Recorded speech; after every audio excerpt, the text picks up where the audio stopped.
আসসালামু আলাইকুম এভরিওয়ান, সবাইকে শুভ সকাল। This is my first blog এবং প্রথম ব্লগেই আমি একটি বিষয় আপনাদেরকে জানানোর জন্য এসেছি।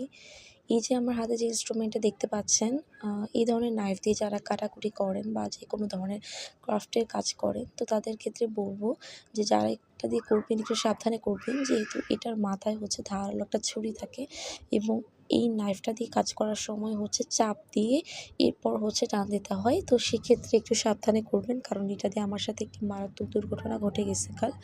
এবং আমি মানে ছোট একটা জিনিস থেকে যেকোনো সময় যেকোনো কিছু হয়ে যেতে পারে।